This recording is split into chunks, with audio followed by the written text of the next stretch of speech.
শুভ দুপুর বন্ধুরা, কেমন আছো তোমরা সবাই? আমি তো তোমাদের ভালোবাসায় অনেক অনেক ভালো আছি। তো দেখো, ঠান্ডার মধ্যে এই শীতের দুপুরে কি কি খাবার নিয়ে চলে এসেছি দেখো।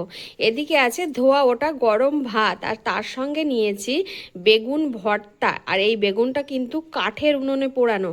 এই কাঠের উনুনে পোড়ানো বেগুন ভর্তার কিন্তু টেস্টই আলাদা, যেটা গ্যাসে পোড়ালে সেই টেস্ট পাওয়া যায় না। আর এদিকে দেখো নিয়েছি মাসকলাইয়ের ডাল, এটা হচ্ছে মিচুরি ভাজি বা পুঁই মিটুলি অনেকে বলে। আর এদিকে দেখো দু রকমের কফি, ঠিক আছে তো।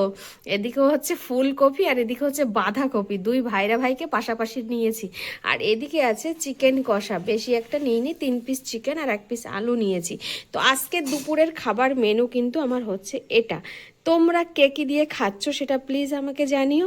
আর আজকের ভিডিওটা কেমন লেগেছে সেটা অবশ্যই জানাবে। আর ভিডিওটা ভালো লাগলে লাইক কমেন্ট শেয়ার করে যেও। তো চলো বন্ধুরা, আমি তো দুপুরের লাঞ্চটা কমপ্লিট করে নিই, তোমরাও দুপুরের খাবারটা কমপ্লিট করে নাও। ওকে, তো থ্যাংক ইউ সো মাচ।